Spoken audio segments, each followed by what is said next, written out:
All right, guys, I just want to put out something really quick before you watch this video. Assuming you watch the video, this is a dumb video. Well, not really dumb. I think there is some value in watching it. I'll show you what I'm working on here in a minute. But I do some really dumb things in regards to getting tunnel vision on this particular repair job. And I'm going to show you in this video why I did that. It's just because I was being stupid. Should have been a lot simpler. I ended up complicating the you-know-what out of this. And to be frank, I really was thinking of not even putting the video out. But I think you're still going to get something out of it. So use this video not as an instructional how-to like some of my other videos are when I'm diagnosing things, and just more of an entertainment video. So with that, let's get right to it. Laugh along, and we'll see you at the other side.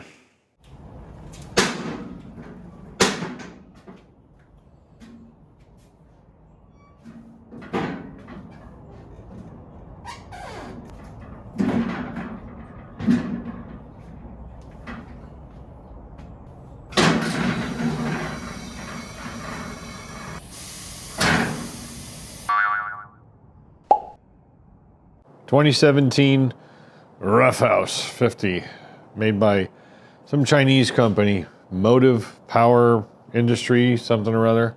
So I guess it's a 50cc, and it's also a two-smoke. This belongs to a neighbor of mine, brought it down the other day. And he said that it didn't run, and he took it apart, like as far as carburetor and stuff goes, and he got it running. Then it stopped running. It won't start at all. He said there was some fuel pouring out of the airbox over here. I don't know anything about this thing, so we're gonna figure it out together here. But I thought you might find it interesting anyway.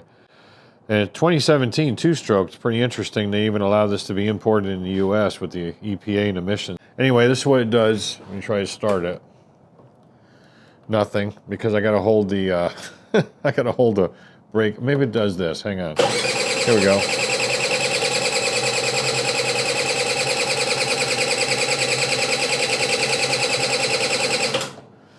All right, when you do that, it starts smelling like fuel, so I would suspect that what he was saying was accurate in regards to some overfueling issue.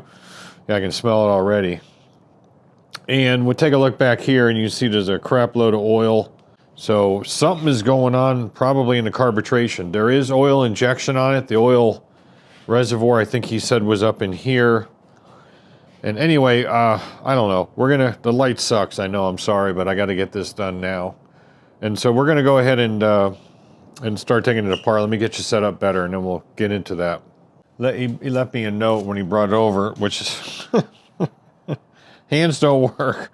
Anyway, it just says what I just told you. Yeah, there's an oil tank right there, two-cycle oil. There's a hinge in the front here. Oh, I see what it is. No? Maybe it does this way. Sometimes they work with the ignition switch where it pushes on a cable or something. Oh. I see it. There's a little key tumbler over here. That's how you get it up. I'm going to take this all apart up top here. Here's the oil tank right there. Oil injection. And then we'll just take all this stuff out of the way and dig into this. I'll be right back. Yee. Okay. Yeah, well, it's just a little oil gunk around there. Carburetor. Okay, so I doubt it has no, it doesn't have a fuel pump. It's gravity fed. You got a fuel filter right there. Anyway, let me get some gloves on. I don't want to touch this thing with all this gunk in here. Okay, it has a fuel gauge, so let's make sure it's actually got fuel. I'm not saying that that's going to be accurate, but I would imagine you would have checked this. So yeah, there's fuel in it, allegedly. So fuel filter, carburetor. I think what we'll do is just pull the fuel line off and make sure it's actually flowing some fuel. I'm not sure what that tube is for there.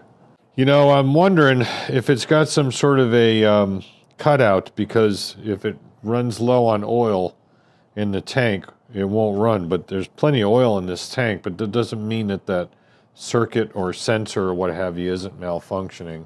Probably something we need to check into, so what we can do first is just pull a plug, make sure we got spark, and do all that crap. But I want to make sure it's got fuel, so I'm going to move over to the other side. We'll check that real quick.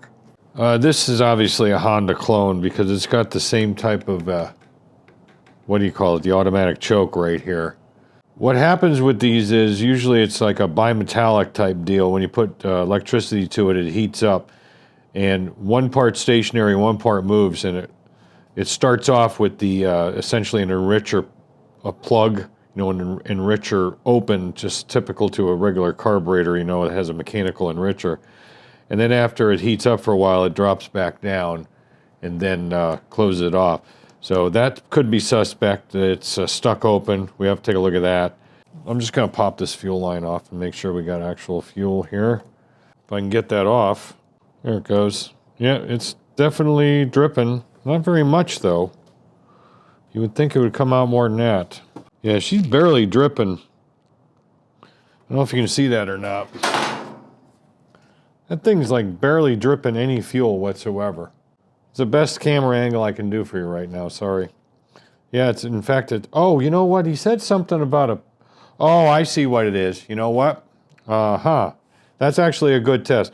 This has got a vacuum actuated petcock, or not really a petcock, a fuel control. Yeah, there it is right here. It is a vacuum actuated fuel shutoff, not a petcock, really, just really it'll be equivalent to like what an electric solenoid would do, and you can see it right about there is, well, there it is. Yep, see it? So that makes sense that it's not pouring out, and that's fine with me because now I know that works. So we'll put a little vacuum on this and make sure that that's actually opening up. We'll put the Mighty Vac on it. I got it off the manifold down there. This Chinese piece of crap. So one Chinese piece of crap trying to control another Chinese piece of crap. I guess misery does love company. Let's see if we get some fuel coming out of this thing with a little vacuum apply. Oh yeah, that works great. Well, we don't have a fuel problem, and I didn't suspect we did because the way it smelled, but I want to also make sure this is pulling a vacuum on this nipple down here. You said, never mind. Let's see if I can do a classic reach around here and just bump the starter and see what we can feel.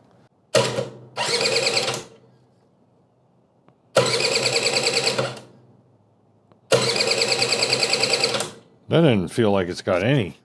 I wonder if this thing got a smoked top end. What are the chances of that?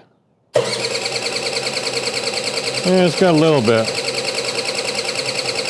Okay, let's see if it actually opens the fuel up with the vacuum on the vacuum impulse. See if that works. Yep, so we're good there. It's definitely flowing fuel when it cranks. And like I said, I'm not surprised because it did smell like fuel. So I want to check the spark next before I pull off the carburetor. So stand by. Well, that don't look so good. You get it from down below, otherwise I'd have shown you, but you know, it's not terribly exciting to remove a spark plug from a scooter. I mean, unless you're into that kind of thing. But you can see that this spark plug isn't in the greatest shape. I would have thought he would have checked that. He may have, but I kind of doubt it. BP 7R something. BPR 7HS. I might have another one that's equivalent to it, a used spark plug. So yeah, I mean, that's pretty crappy. You know, if I can make this thing zoom with these stupid gloves on, but I don't want it to scum all over my hands. Yeah, that's pretty nasty. All right, let me see what I can dig up and we'll check the spark. I do not have one like this. As you can see, it's a stubby. I have the same thread size, 14 mil thread, but only in the longer type. Anyway, I got a different one hooked up. Let's just check if we have spark. Got it grounded with an alligator clipper row. Is that a word? And then we'll see what it's got. Stand by.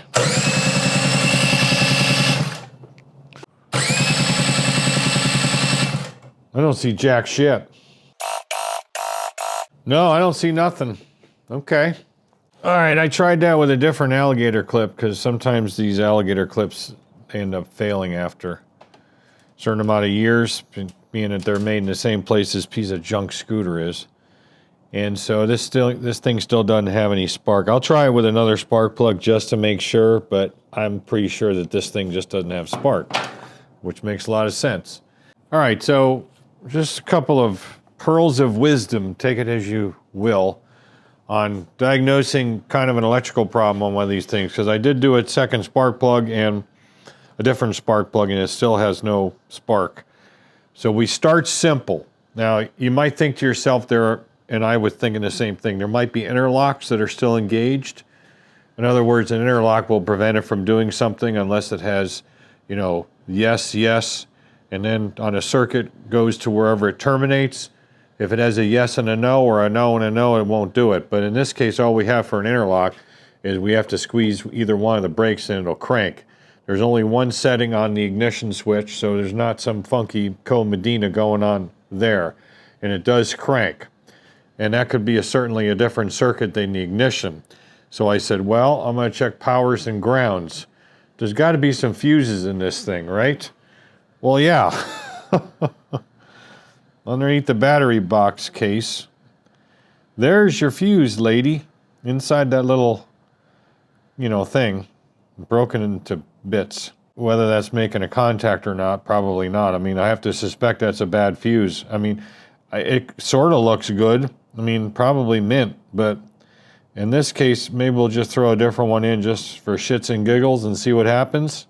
Still no spark, so we got into it a little deeper here. Had to take this pan off, take the battery out, take that pan off, which wasn't the easiest thing in the world, but it certainly wasn't terrible. So we're going to go on the other side and take a look at that coil, because we need to do some testing perhaps on whether or not we're getting power in there. I did test sort of the float in here for the 2-cycle oil. This thing is brim full. I mean, it's right up to the top. And I pushed the float up manually and then tried to crank it, and I did crank it, and there was still no spark with that second spark plug. So coil lives underneath here, which is why I needed to do this, to get this thing out. Now we can actually bring this up, maybe do some more better testing. More better testing? Goose, grammar. All right, so I started touching this cover for this coil, and this thing moves around a whole lot. So let's pop this cover off and see what the hell this plug is doing in here. I bet you it's just a cover. Yeah, that's connected just fine. Pretty simple bayonet style connectors. Oh, look at that. I didn't notice that till just now. So what in the hell does that go to? It's a wire wrapped up in... what the hell? I don't know. I don't know why that would be wrapped up like this. I wish I had a wiring diagram. Maybe I can find one online. I don't know. You know, it's possible this is a wire that's not used in this situation. It is built in China, for crying out loud. They could have just stuck it in there and said, hoity-toity, we don't need this one now. That's a green wire with a black tracer. I did find a wiring diagram, which we'll see here in a little bit. And that wiring diagram specifically says that that wire is not utilized in this particular configuration. Anyway, let's check some powers to the coil, and we'll deal with that in a minute. I want to meter up the coil and see what we got. I got the meter set to DC. It's hooked battery direct. You know, the battery's hooked back up. It's down underneath here. It is a 12-volt system, so I'm definitely going to be metering 12 volts. And here we go. We got 11.94 volts right to the battery in auto mode. I don't know if you can see that, because it's hard to kind of lay things out here where you can see it and I can see it too. But I'll do the best I can. The kill switch is engaged. You know, in other words, it's in the appropriate position. And we will do some testing on that here in a minute. But let's go ahead, because these are always suspect in my opinion and experience, is these kill switches. We go to the coils, the hot side of the coil. I assume that's a hot side of the coil. We got pretty much millivolts.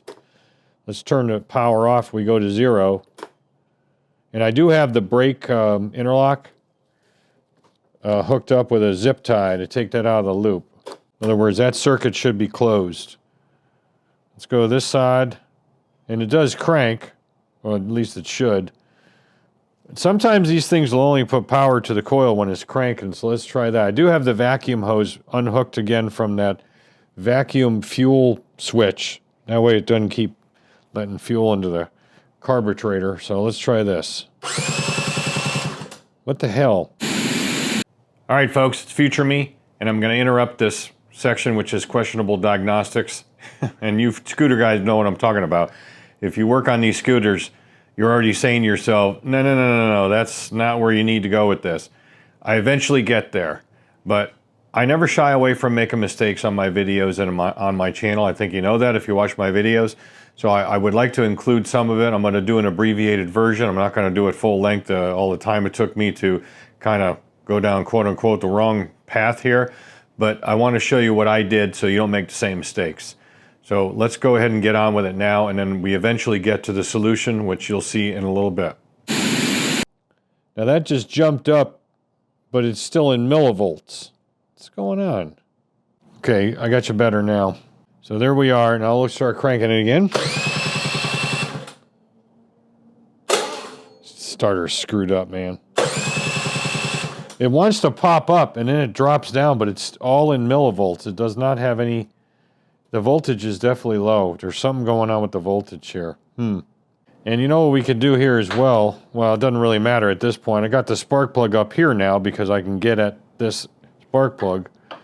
We can test it with a little bit more ease.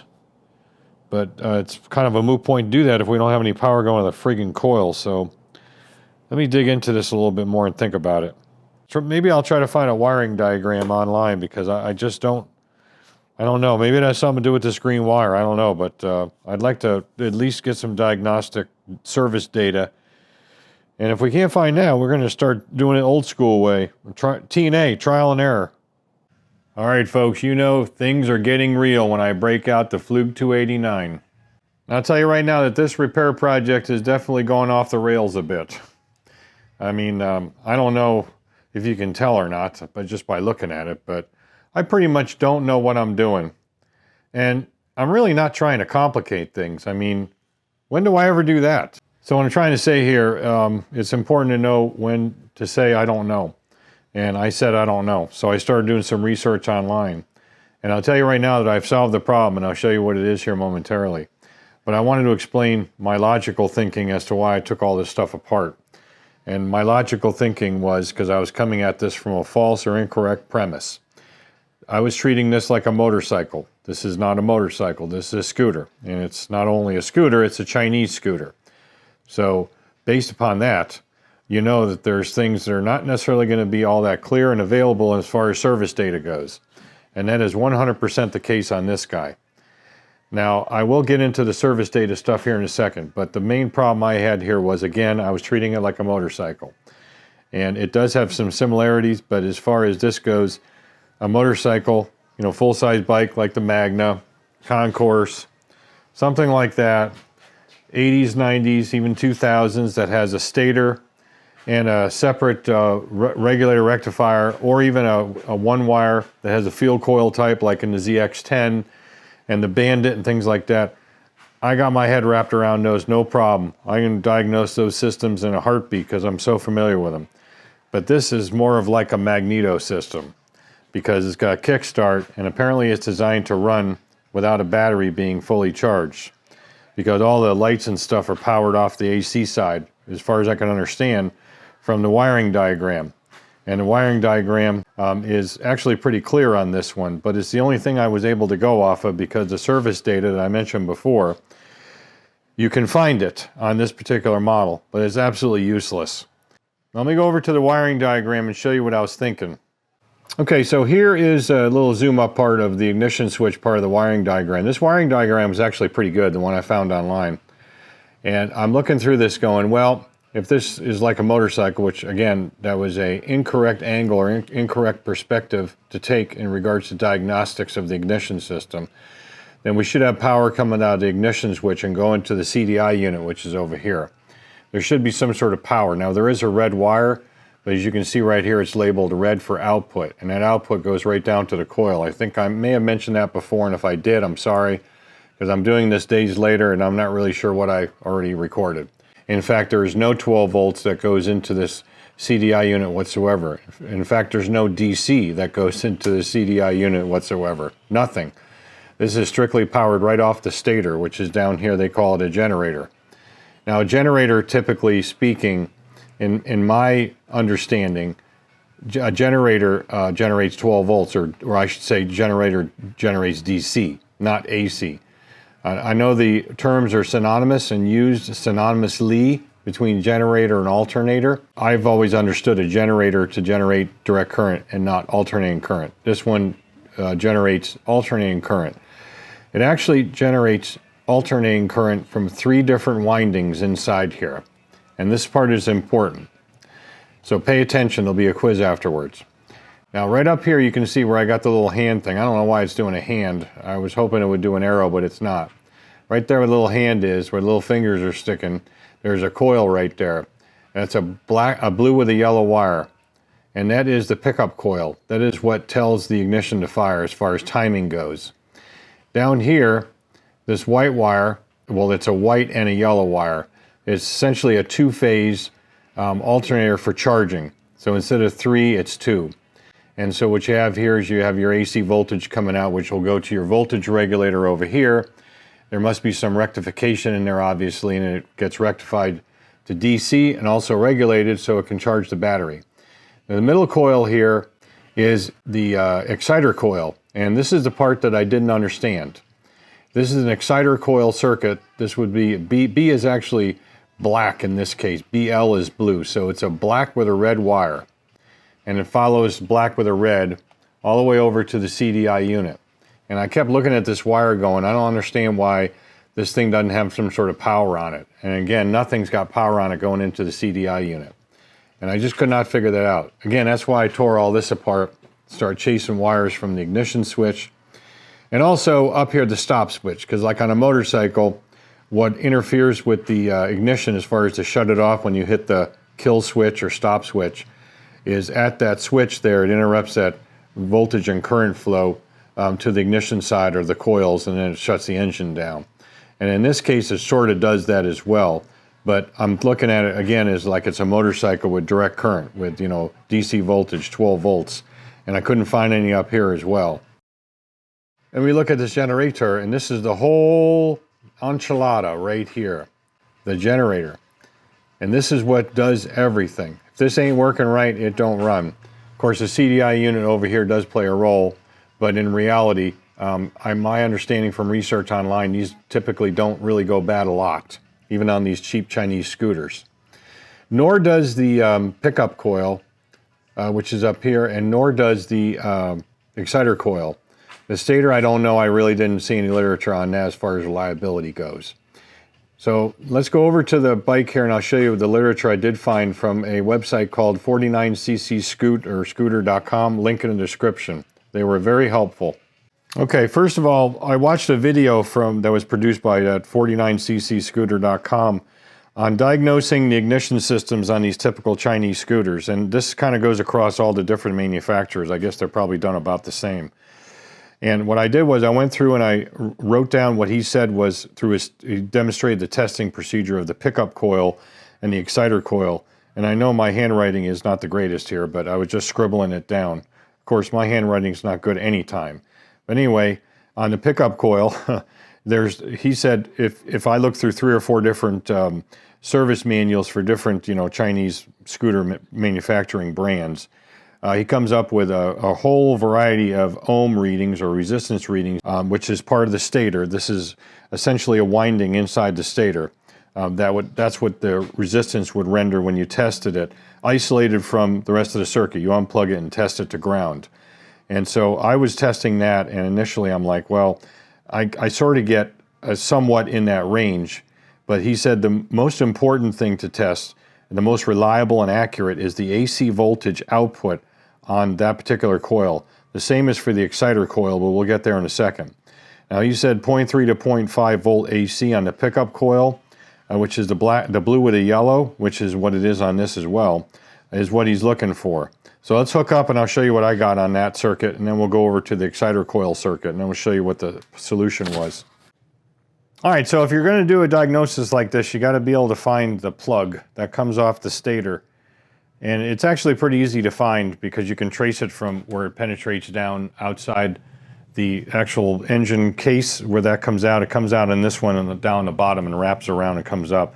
I didn't have too much trouble figuring out even when I couldn't see that because I saw the wire colors. They do match up to the service manual as far as the wiring diagram that I showed you on the computer just a moment ago. Now, occasionally, according to the video I watched, you will find 2 breakout wires on this. In this case, there's only one. The black with the red is actually the exciter coil wire, which we'll get to in a minute. But sometimes he said that the pickup or pulse coil is broken out separately like this too. In this case, it's not, and it is a blue with a yellow. Now, the other 2 wires here, this yellow and this white, are actually the stator wires, you know, for charging the bateria. So it's only a 2-phase, and then of course it goes up to the voltage regulator, as I said before, and gets rectum fried, and then you can charge the battery with DC. So we're not going to worry about the yellow or the white. We're only going to be concerned with the blue with the yellow and the black with the red right here. And again, the blue with the yellow is the pickup coil, which we're going to look at first. Now, I'll show you the values here in a second, but that's part of the chicken scratch I was showing you before. We're going to check the ohmage first on that blue with the yellow wire. I'm already hooked up to ground with the ground side of the meter, which is where you got to be. And I'm set for ohms. And we'll go ahead and plug into the blue with the yellow. On our particular setup right here, we're getting 113.71 ohms on the pickup coil. Now, he said, according to his research on a variety of service manuals for these kind of generic type of, scooters, Chinese-built scooters, the ranges can be from 140 to 200, 40 to 300, or 80 to 160. Well, 113 falls between these 2 parameters here, but not between this one. He does mention that. He said if you got 2 out of the 3, it's probably good, but he said, and this is the important part, the AC voltage output is the part that he likes to read, and as far as most accurate to determine whether or not that component is good. Now, I looked at that in a video and I went, AC voltage, and I couldn't quite understand that. Now, I understand what it does like on a motorcycle, and those indeed would put out AC voltage as well, because they're very similar pulsar coils. And the CDI unit on a motorcycle would be able to take that as far as a parameter to fire the plug or plugs on multi-cylinder, if that was the case. And so I got that part. The thing I couldn't get my head wrapped around was that this thing's going to put out a hell of a lot more volts AC than I thought it would. 0.3 to 0.5 would be the lowest side, he said. And if it's lower than that, then you probably either have a bad component or there's a gap between the reluctor itself, which I'll show you here in a second, and the pickup coil, which is down there. I'll bring you closer here in a minute when we're done testing here. He said once I check the gap and maybe adjust it, make it a little tighter, then this voltage should come up. So I'll test the voltage on that right now, and I'll tell you right now, the spoiler alert, that's ultimately what I did to get this to start firing the spark plug, which I'll show you here in a minute too. I had good readings as far as what I believe that this impedance should be on this pulse coil, and you're about to see the readings of the volts AC, and I'll tell you what it was originally, and the original ones were within spec as well, but let me test them anyway and show you what I mean. We'll go over to volts AC on the meter, do the same thing, we'll crank it, and I'll try to hit the hold here so you can see what it is.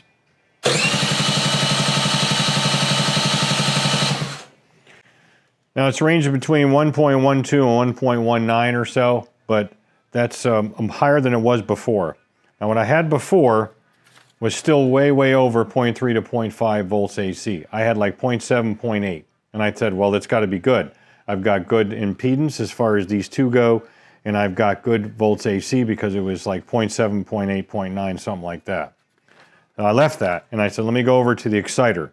Now, what the exciter does is the exciter allegedly excites, well, I'm not very excited about it, but apparently it excites the little brain box here, which is this guy right there. I know it's kind of hard to see, but it's super hard to unplug. They use like kryptonite plastic plugs on this thing, but that's the little brain box. So apparently there's capacitors in here, and when the exciter coil charges those capacitors, it has to charge them enough where when the pulse coil tells it to fire, it's got enough voltage to fire the coil. Now the ignition coil is down there, buried underneath all that crap, and you can kind of see it right there. Now as you recall, when I showed you on the wiring diagram, that red wire that comes out of the brain box here goes down to the coil, and that is an output, not an input. You'd think red wires like B+, as I said before, it's not. Everything's powered AC off of the stator here.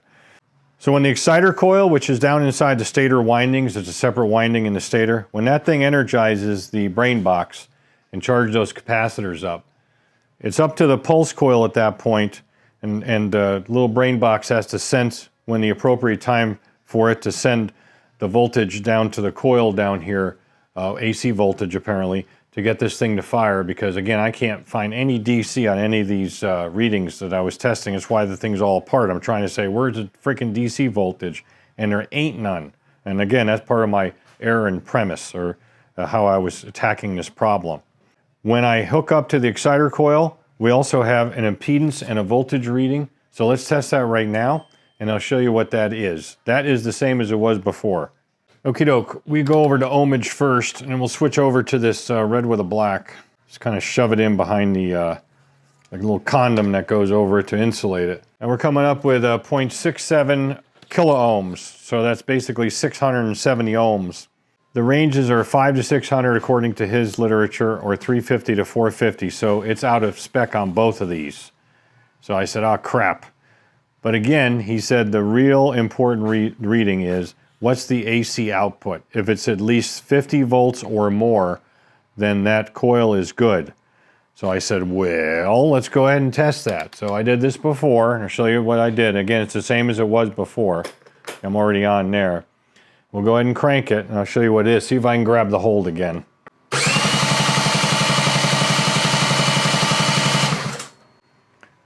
So right now, except for the glare, which really sucks, we basically got 91.12 volts AC off of the exciter coil. And I said, well, last time I checked, 91.12 was higher than 50.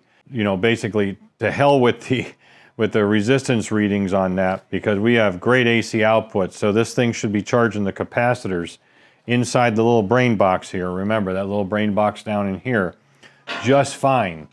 So what can it be then if it's still not firing the spark plug?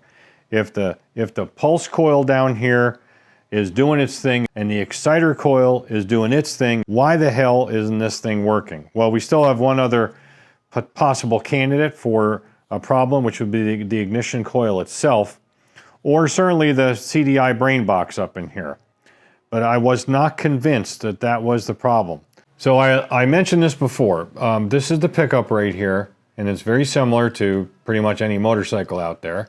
A little pickup coil, and what it does is it wants to be spaced away from that high spot on the flywheel, which is the reluctor essentially. And they're supposed to be between 10 and 15 thou. So I took a 10 thou feeler gauge and I originally shoved it in here and it felt perfect. But I said, wait a minute, that's a magnet, and it's kind of grabbing this because this is magnetic, you know, it's Ferris Bueller. So then I just took a couple of different ones and I went up to a 25 thou feeler gauge, and I was actually able to get that just to start in. So this thing was probably about 22, 23 thou away from that part of the flywheel that it picks up from. And I said, that's a no bueno. So I ended up adjusting it by loosening the two M6 bolts. They take an 8mm socket, and I just took a screwdriver in here and kind of levered it up. Apparently there must be enough slop in those holes. And put a 10 thou feeler gauge in there and set that distance to 10 thou. And so that's pretty much where it's at.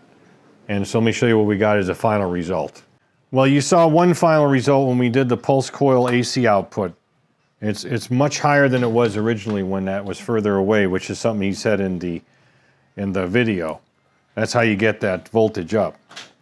I have a couple theories about why it was not working though, even though the voltage seemed to be okay, which I'll cover here in a second. Let me show you the result that you all been waiting for. But I wanted to go over the theory of what I was thinking and the errors that I was making, so if you're diagnosing one of these, you don't make the same errors.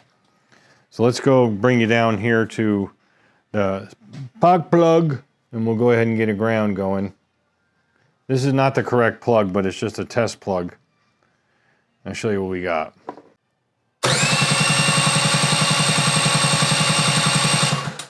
And we, folks, have a bitchin' spark now from that spark plug. We had nothing before, although yesterday I got it to generate a spark. I noticed it generating a weak spark just for a few revolutions, and then it went away. And I went, man, there's something that's either a component that's failing or something's out of spec or something. You know, something else like a short or wire. That's why I got this thing all tore apart. Because I wanted to make sure I had no shorts in the wires or anything too.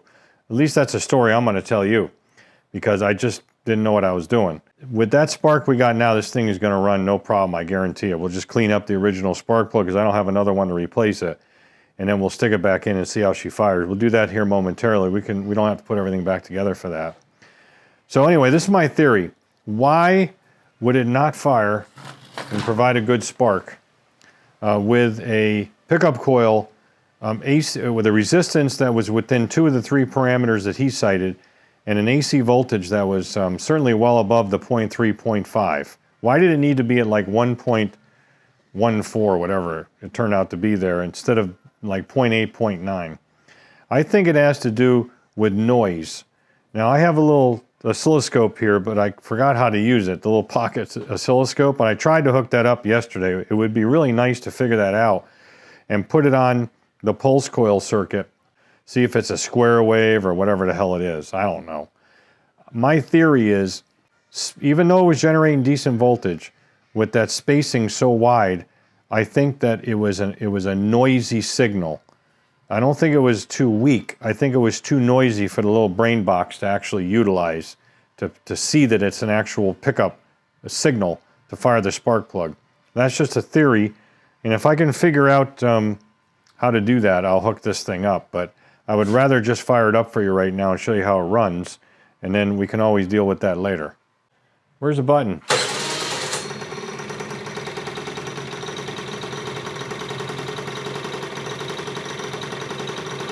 I'm sure it's full of oil because, you know, cranking it all around like that, I'm sure it was still pushing oil through wherever it pushed it through, so she's going to smoke. I don't have a throttle on it, but I'm going to try to grab it with a, because I have that part, but I'm going to try to grab it with a pair of needle dick pliers.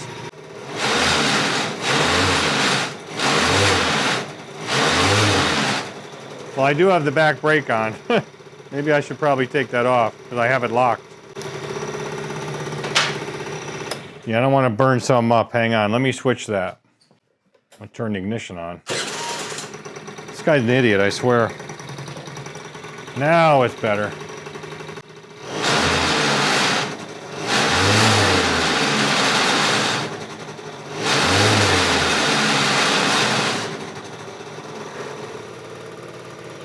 Man, she's got some power.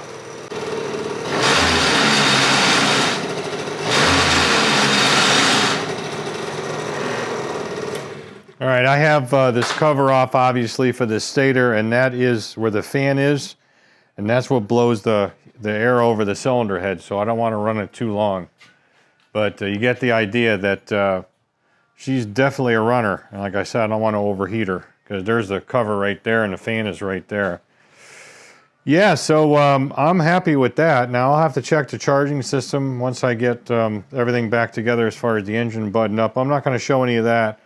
I have to kind of straighten this absolute disaster out, put it all back together, and then we'll see how it goes when we take it out for a test ride. We'll take it out for a quick test ride probably tomorrow, and then we'll take it from there. But yeah, I mean, a lot of diagnostics going into this, because again, I don't know what I'm doing. I didn't know what I was doing, but you can figure stuff out with a wiring diagram, and of course going online and finding somebody else that knows what the hell they're doing.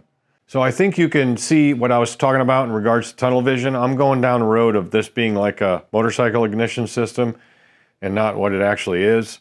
This thing really shares more similarities with a lawnmower than it does with a motorcycle ignition system. And you know, after studying the wiring diagram for the length of time that I did trying to figure this thing out, some should have jumped out at me that didn't. And I'll show you here in a second. That would have immediately clued me in and said, hey, wait a minute. And I just ignored it or just didn't see it. I don't know what I was thinking besides going down that motorcycle, you know, thought process. And that's what happens when you get tunnel vision. So there you go. Here's our ignition switch, part of the wiring diagram. We looked at this before. This plays a role here momentarily. We're going to go up to the engine on-off switch, or the kill switch, or the stop switch, whatever you want to call it, first. And I'll show you this. So what happens when the engine is in the on or run position? What terminals are energized or connected? These two terminals right here, the blue with the yellow and a black.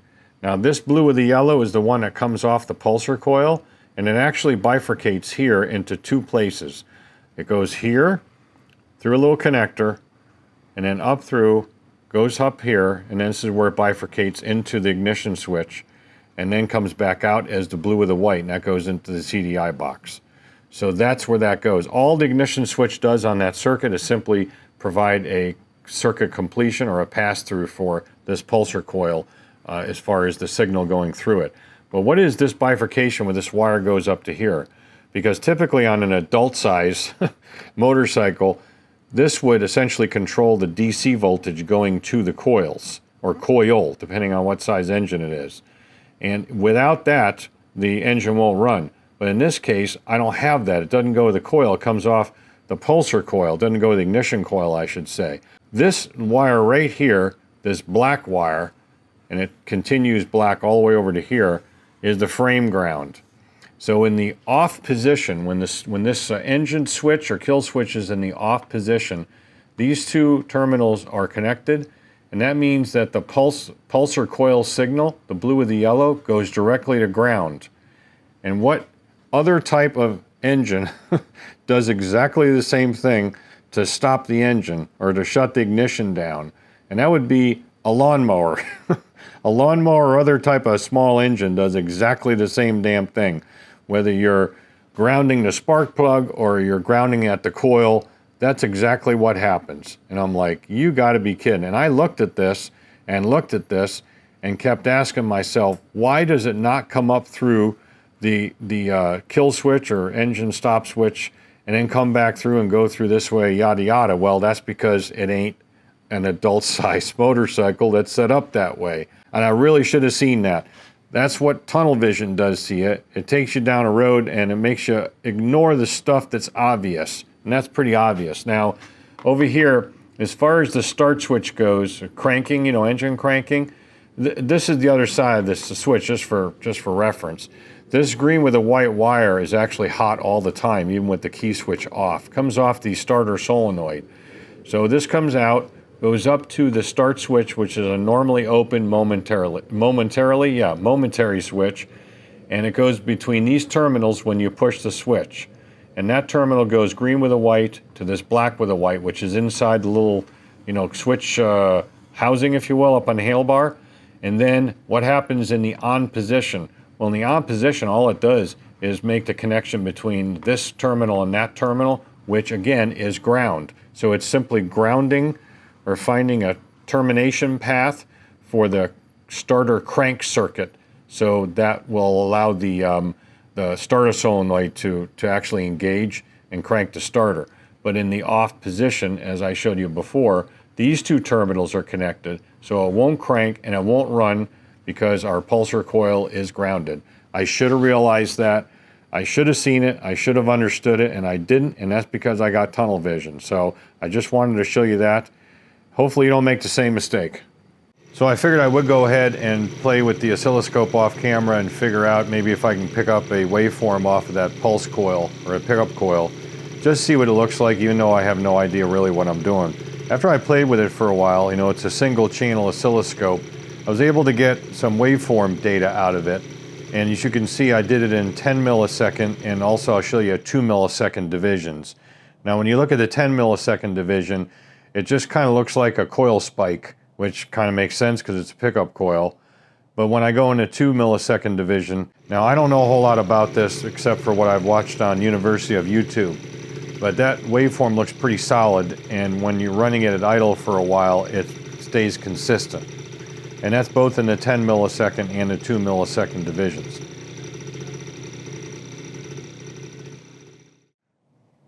Now I've got no way of comparing it to what it was doing before I adjusted that pickup coil closer to the reluctor, because I did try setting up the oscilloscope, but at that point I was figuring it was DC, and I think I had it set to DC volts, and that's why I wasn't picking nothing up. If I had known it was AC at that time, and that was back when I stuck that thing in earlier in the video and said, you scooter guys know that I'm kind of going down the wrong road here. That was about when I tried that, because I did think about using the oscilloscope. It would have been nice to see what it was at that point. I suspect, as I indicated before, that the waveform was either had lot of noise in it, or it was inconsistent. In other words, not consistent and regular like you can see in a 10 millisecond scale. I figure it was probably sporadic, or it was weak, or maybe had a lot of noise in it. And that's probably what was causing the problem where that CDI unit couldn't use it.